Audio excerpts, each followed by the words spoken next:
Assalomu alaykum hurmatli kuzatuvchilar, Proktolog kanalining doimiy obunachilari, bizni yangitdan ko'rib borayotgan obunachilarimiz. Bugun proktologiyada uchrab turadigan kasalliklarning bir turi ichaklarning yallig'lanishi haqida gaplashmoqchiman. Yo'g'on ichakning yallig'lanishi tibbiy tilda aytganda kolit deyiladi.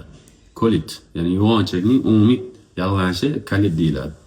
Agar ichaklarning ma'lum bir qismlari yallig'lansa, o'sha qismga mos ravishda yallig'lanish nomlanib ketadi. Masalan, to'g'richak yallig'lansa praktit, sigmasimon ichak yallig'lansa sigmoidit, shunaqa yoki ba'zan to'g'richak bilan sigmasimon yallig'lanib birga qo'shilib kelishi mumkin. Praktit sigmoidit, shunga o'xshaydigan holatlar. Kolitning turlari ko'p. Ya'ni ichakning yallig'lanishiga, vaspolina bo'lishiga juda ko'p faktorlar, juda ko'p sabablar bor. Masalan, bemorlarda doridan keyin yallig'lanishlar yoki bemorlarda infeksiyadan keyin yallig'lanishlar, masalan, tuberkulyozning kolitlar uchrab turadi ba'zan. Ba'zi hollarda nurlanish hisobiga ichakda yallig'lanishlar, ba'zi hisoblarda bemorlarning yoshi kattalik hisobiga, masalan, ishemik kolitlar, atrofik kolitlar. Umuman olganda ichakning yallig'lanish kasallari juda turlari ko'p.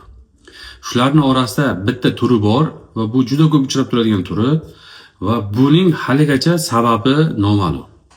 Bu kasallikning otini nespesifik yarali kolit deyiladi. Sababi etiologiyasi haligacha noma'lum. Ya'ni nima keltirib chiqaradi bu kasallikni, nima sabab bo'ladi, nima bunga turtki beradi? Aynan ichakning ichki qismida yaralar paydo bo'lib kolit hosil bo'lishiga hozirgacha sababi yo'q. Ya'ni qisqa tilda aytganda NIAC yoki non-spesifik yarali kolit. Bugun aynan shu kasallik haqida gaplashamiz. Ko'pchiligimiz balki bilib yoki bilmasdan bu kasallik bilan og'rib yurgan bo'lishimiz mumkin. Keling endi kasallikning klinik belgisi haqida gaplashamiz. Klinik belgilari, ya'ni bemorlarda u qanaqa namoyon bo'ladi? Sizda shu belgilar bo'lsa, bu kasallikka demak sizda shubha bor. Kasallikning eng birinchi klinik belgisi bemorning juda ko'p miqdorda hojatga kirishi. Diareya deydi. Kuniga 3-4 martadan boshlab 15-20 martagacha hojatga kirishi mumkin. Ikkinchi klinik belgisi hojatda, axlatda qon, shilliqning bo'lishi. Qonning kamligi yoki ko'pligi, shilliqning bor yo'qligiga qarab bu ikkinchi darajalarga bo'linib ketadi. Bundan tashqari bemorlarda og'riq, qorinning pastki qismlarida, chap yonbosh sohalarida og'riq bo'lishi, tinizm bo'lishi. Bemor hojat kirganda ichga yotgan payti og'riq his qiladi. Burashtirib keluvchi og'riqlar bo'lishi. Ichakdan tashqari belgilar, masalan, bemorlarda bo'g'imlarda og'riq, artritlar, ko'zlarda uvintlar bo'lishi mumkin. Bemorda holsizlik, hansirash, taxikardiya, yurakning tezlab ketishi, intoksikatsiya belgilari bilan namoyon bo'ladi. Kasallikni rivojlanishida asosiy faktor organizmda avtoimmuniy proses rivojlanishi. Bu nima degani? Avtoimmuniy proses shunaqa narsaki, eng sodda tilda tushuntirganda, sizning organizmingiz, sizning miyangiz, sizni yo'g'on ichagingizni bu bizning organ emas, bu bizga qarshi narsa, bu bizniki emas deb o'ylab qoladi. Va buning natijasida bu ichakni yo'qotishga harakat qiladi. Ya'ni organizm qo'pol qilib aytganda o'zini o'zi yemirish. Miya o'zini organini o'zi tanimay qoladi. Ba'zi hollarda, demak, nasliy moyillik ham kasallikning rivojlanishiga sabab deb aytishadi. Ya'ni 10-20% hollarda nasliy moyillik. Undan tashqari stresslar, ko'p chekish, haddan ziyod ko'p ovqatlanish bemorlarda ba'zan yarali kolitni ham chaqirib qo'yishi mumkin. Yo'g'on ichak bizga ma'lumki, bir nechta qismlardan iborat. Sxematik sizlarga ko'rsataman. Bu yerda demak, o'sha kartina bor. Mana. Yo'g'on ichak qismlari. Ko'tariluvchi chambarchak, kundalang, tushuvchi, sigmoidniy, to'g'richak, rektum deyiladi. Mana bu ichakning qaysi bir qismiga zararlanishiga qarab kasallik og'ir, yengil turlariga ajraladi. Kasallik asosan to'g'richakda boshlanadi, rektumda boshlanadi va natijada praktit, yarali praktit chaqiradi. Ba'zan bemorlarda chap tomonlama zararlanish, levostoronniy yarali kolit. Ba'zi bemorlarda va og'ir holatlarda bu totalniy zararlanish, hamma joyda yaralar paydo bo'lib ketishi. Bu yarali kolitning demak lokatsiyasi bo'yicha joylashishi. Kasallikda nima bo'ladi? Ichak shilliq qavati va shilliq osti qavatida yaralar paydo bo'ladi. Eroziyalar, yaralar va natijada psevdopoliplar paydo bo'ladi. Shuning natijasida bemorda hojat chiqish kuchayadi. Lojniy pasiv hojatga boradi bemor, ichi kelgandek tuyuladi, lekin hech narsa yo'q. Kam miqdorda nimadir tushishi mumkin. Kabi klinik belgilar bilan bemorlarda namoyon bo'ladi. Kasallik darajasi bo'yicha 4 xil darajasi farqlanadi. Aynan shu kasallikning darajasiga qarab biz davolash taktikasini tanlaymiz. Kasallikning yengil darajasi, ya'ni bemor nima bo'ladi? Kuniga 4 martadan kam hojatga kiradi. 1 marta, 2 marta, 3 marta, 4 martagacha hojatga kiradi. Hojatda demak axlatning suyuq kelishi va juda kam miqdorda qonashlar kuzatilishi mumkin. Bu yengil darajasi. Ikkinchi darajasi bor, kasallikning o'rta darajasi. Bemor 4-6 marta hojatga kiradi. Hojatda qon va kam miqdorda sliz, shilliq bo'lishi mumkin. Keyingi darajasi og'ir. Bemor 6 martadan ko'p hojatga kiradi. Hojat paytida qorinda kuchli og'riqlar, tinizmlar, qon, shilliq, abelniy miqdorda kuzatiladi. Kasallikning eng og'ir darajasi bu fulminant darajasi deyiladi. Bunda bemorda ichak toksik megakolon chaqirib qo'yadi. Ichak paralij bo'ladi. Ichak shu darajada kengayib ketadi, xaltaga o'xshab, sharga o'xshab shishib ketadi. Va undan tashqari yomon asoratlardan biri ichakning teshilishi, perforatsiyasi yoki profuzniy qon ketib qolish, bemorda juda ko'p miqdorda qon ketib qolish holatlari kuzatilishi mumkin. Aynan shu darajalarga qarab bemorni yo konservativ lechina qilish kerak yoki shoshilinch ravishda operatsiya qilish kerak taktikasi tanlanadi. Kasallikni tashxislash nimadan iborat? Ya'ni qanaqa diagnostika qo'yiladi? Birinchi, albatta bemorda anamnez yig'ish, ya'ni sizdan so'rab surishtiriladi. Qachondan beri kasalsiz, nima ko'zda qilyapti, qon bormi, yiring bormi, kuniga necha marta chiqyapsiz hojatga, bunaqa holat sizda oldin ham kuzatilganmi, uydagilarda kimdadir bormi? Ya'ni shu tartibda anamnez yig'iladi va keyin instrumental tekshiruvga o'tiladi. Ularning eng muhimlaridan biri kolonoskopiya. Ichakni, demak, o'sha maxsus kamerali zond orqali to'g'ri ichakdan kirib, yo'g'on ichakni polniy ko'rib chiqish. Kolonoskopiya vaqtida albatta va albatta biopsiya olish tavsiya beriladi. Ya'ni o'sha yaralardan biopsiya olinadi, histologik tekshiruvga yuboriladi. Va undan tashqari zarurat bo'ladigan bo'lsa, radiografiya tekshiruvi ham o'tkazilishi mumkin. Bunga qo'shimcha ravishda albatta umumiy qon tahlillarida o'sha vaspalinning qay darajada ko'tarilganligi, leykositlarning qay darajada o'zgarganligi ko'riladi. Umumiy, demak, siydik tahlillari, qondagi jigar fermentlar holati va ichak yallig'lanish markeri bo'lgan kolprotektin degan analiz ham topshiriladi. Aynan shularning umumiy xulosalaridan kelib chiqib, ya'ni biopsiya olindi, kolonoskopiya qilindi, anamnez yig'ildi, qon tahlillari hammasining xulosasidan kelib chiqib, bemorda kasallik qaysi turi bosqichi va u qanaqa darajada kechyapti va endi qanaqa davo choralar ko'rish kerak, davo choralari tanlanadi, tayinlanadi. Kasallikni davolashni asosan ikki xil usulda olib borish mumkin. Birinchi usuli bu bemorlarda konservativ lecheniya. Ya'ni bemorga maxsus lechina orqali kasallikni yengillashtirish, remissiyaga tushirishga harakat qilinadi. Shu yerda bir narsani qo'shimcha qilib ketmoqchiman. Kasallik davolashda, ya'ni medikamentoz davolashda maqsad kasallikni remissiyaga tushirish. Qo'shimcha ma'lumot sifatida shu narsani aytmoqchimanki, bu turdagi kasalliklarni davolashda maqsad kasallikni remissiyaga tushirish. Remissiyaga tushirish bu nima? Kasallikni bosish, ya'ni uxlatish. Kasallik ma'lum bir davrda abastrina bo'ladi, ma'lum bir davrda remissiyaga tushadi. Ayniqsa bahor, kuz oylarida kasallik qo'ziydi. Bunaqa vaqtlarda bemorga demak konservativ lechina beriladi, remissiyaga tushiriladi.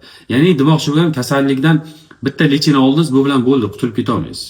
Bir kurs lechina oldingiz, bo'ldi, shu bilan tamom degan narsa emas. Siz kamida 3 yil ketma-ket har 6 oyda kasallik qo'zigan paytda remissiyaga tushirish uchun lechina qabul qilib borishingiz kerak. Shundan keyin kasallik ancha vaqtga remissiyaga tushishi mumkin. Ya'ni 5 yildan 10 yilgacha remissiyaga tushib ketishi mumkin. Lekin shunda ham kasallikni butkul organizmdan chiqarib yuboradigan hozircha to'liq lechinasi demak o'ylab topilgan. Sababi kasallikning keltirib chiqarish sababi noma'lum. Sababi siz kurashayotgan dushman noma'lum. Masalan, inson shamollasa, masalan, o'pkada pnevmoniya bo'lsa, balg'am olib tekshiriladi, deylik, stafilokok yoki streptokok aniqlandi. Va biz stafilokok, streptokokka qarshi antibiotik bersak, kasallik 3-4 kunlardan boshlab yo'qolishni boshlaydi. Ya'ni antibiotik natijasida bakteriya o'ladi, natijada kasallik so'nadi. Lekin bu kasallikda, ya'ni niyak kasallikda yarani keltirib chiqarish sababi yo'q. Ya'ni kurashadigan dushmanni bilmaysiz.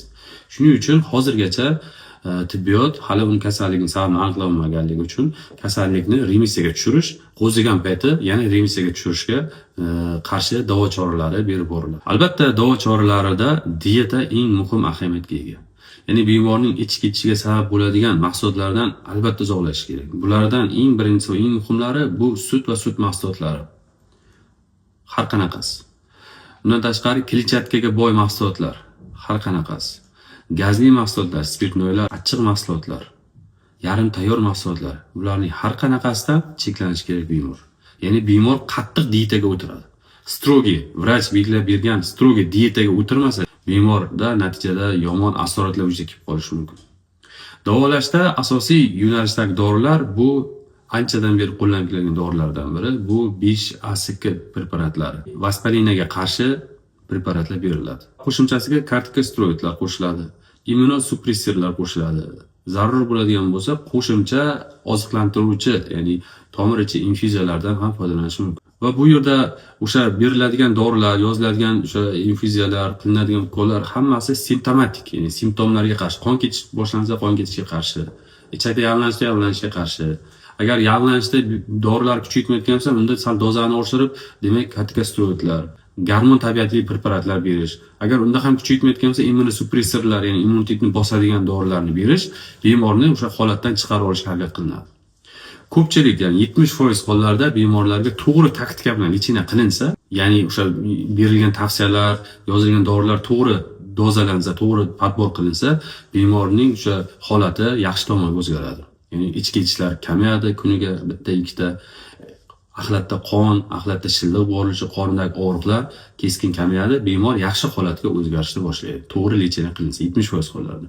Ba'zi hollarda bemorlarda, demak, niyak kasalligi totalniy zararlanish, butun ichak zararlanib ketib qolgan, bemor o'tkazib yuborgan, kasallik juda og'ir holatlarda bo'ladigan bo'lsa, unda bemorda toksik megakolon rivojlanadi. Ichak kengayib ketib qoladi sharga o'xshab. Yoki o'sha ichakning qaysi qismi yara teshiladi, qon ketish boshlanadi. Bunaqa vaziyatlarda bemorda ekstremniy ravishda, ya'ni operatsiya qilish kerak. Ichakni o'sha qaysi qismi zararlangan bo'lsa, odatda totalniy kolektomiya qilinadi va ichakni yo'g'on ichak olib tashlanib, ilostoma, ya'ni ingichka ichakdan stoma chiqarib qo'yiladi. Eng yomon xavfli tarafi shuki, kasallikni agar beto'g'ri bo'lib borsa, 10-15 yilda bu rakka aylanish ehtimolligi bor. Bemorlarda odatda klinikada rak holati kuzatiladi. Shuning uchun bemorlar bu kasallikka beto'g'ri bo'lish kerak emas. Ya'ni men bu yerda gapirib berayotgan temani boshdan o'tkazgan kasallar juda yaxshi biladi. Klinika qanaqa kechadi, bemor qisqa olganda hojatxona oldida yashaydi. Na bir ko'chaga chiqa oladi, na bir to'y hashamga bora oladi, na bir azaga bora oladi, na bir davraga qo'shila oladi. Sababi bemorning hayotda doimiy fikr hojatxonaga qanaqa boraman, hojatxona bor ekanmi? Bu joyga borsa ham bemor birinchi hojatxonani qidirishni boshlaydi. Qayerda ekan hojatxonasi? Shu darajada bemorning ijtimoiy hayotiga, hayot sifatiga shu darajada salbiy ta'sir qiladi. Va bundan ham ko'rinib turibdiki, kasallik ancha muammo, ancha aktualni hisoblanadi. Bu yerda gapirmoqchi bo'lgan narsalar juda ko'p. Endi bu narsani hammasini bitta videoga sig'dirish albatta imkonsiz. Kasallikning o'sha davolash turlariga to'liqroq kirishimiz mumkin, uni operatsiyalarga to'liqroq kirishimiz mumkin, operatsiyadan keyin reabilitatsiyaga kirishimiz mumkin. Ya'ni ko'p narsa haqida gapirish mumkin, lekin hamma narsani bir videoga sig'dirib, bir ma'lumotga yetkazib berish qiyin. Lekin gapning xulosasi, qaymog'i shundan iboratki, agar sizda ichki ketish kuzatilishni boshlasa, kuniga 2-3 marta hojat kiryapsiz va bu narsa davom etyapti. Bir hafta davom etyapti, 10 kun davom etyapti. Qarayapsiz, hojat paytida sizda qon bor, shilliq bor, qorningizda og'riq sezilyapti. Bunaqa vaziyatda hech kechiktirmasdan ich to'xtatuvchi dorilarni qabul qilib, o'zini o'zi zararlamasdan tezroq vrachga, mutaxassisga murojaat qilishingiz kerak. Sabab sizda hozirgi holat, ya'ni niyak kasalligi rivojlanib qolgan bo'lishi mumkin. Shu o'rinda bir narsani qo'shimcha qilmoqchimanki, niyak kasalligiga o'xshash yana bir kasallik bor, bu Kron kasalligi deyiladi. Kron kasalligi haqida klinika juda bir-biriga o'xshab ketib qoladi, lekin albatta bu ikkalasi ikki xil kasallik hisoblanadi. Kron kasalligi haqida biz keyingi ko'rsatuvlarda ma'lumot berishga harakat qilamiz. O'rtoqlar, azizlar, yana tepada aytganimdek, agar sizda ichki ketish bilan bog'liq muammolar kuzatilsa va bu narsa takroriy ravishda kuzatilayotgan bo'lsa, vrach nazoratiga tezroq borish kerak. Vrach ko'rigida siz albatta kolonoskopiya tekshiruvi va kolonoskopiyada biopsiya oldirib, ya'ni gistologiya tekshiruvi bilan birga qildirganingiz sizga to'g'ri diagnoz qo'yishga, to'g'ri taktika tanlashga yordam beradi. Tavakkal, menda shu kasallik bor ekan, menimcha shunaqa bo'lsa kerak deb lechena qilib bo'lmaydi bu kasallik. Chunki siz qabul qilayotgan, sizga buyurilayotgan dorilar bu organizmga agar shu kasallik bo'lmasa, побочный действияsi yomon bo'lishi mumkin, kuchayib ketishi mumkin. Sizlarga bermoqchi bo'lgan ma'lumotlarim shundan iborat. O'rtoqlar, agar sizda yoki sizning yaqinlaringizda, tanishingizda aynan shu ichki ketishga bog'liq muammolar, ya'ni niyak, Kron yoki shunga o'xshaydigan ichak yallanishga bog'liq kasalliklar bilan qiynalayotgan bo'lsangiz yoki qiynalayotgan bo'lishsa, marhamat bizga murojaat qilishingiz mumkin. Albatta biz tekshiruvlar natijasida sizga aniq klinik diagnoz qo'yamiz va klinik diagnoz asosida sizga to'g'ri davo choralarini tavsiya qilamiz. Zarurat bo'ladigan bo'lsa, klinikamizga yotqizib davolaymiz. Agar yengilroq darajasi bo'ladigan bo'lsa, u sharoitda qo'lingizga yozib beriladi va shu tartibda sizni bu kasallikdan xalos bo'lishingizga demak yordamlashamiz. Rahmat e'tibor uchun. Bizni kuzatishda davom eting. Savol, fikrlar bo'ladigan bo'lsa, marhamat kommentariyada fikrlaringizni bildirishingiz mumkin. O'zingizni ehtiyot qiling, yaqinlarni ehtiyot qiling, sog'liqni qadriga yeting. Albatta, sog'liq topilmaydigan eng katta ne'mat. Sog' bo'linglar.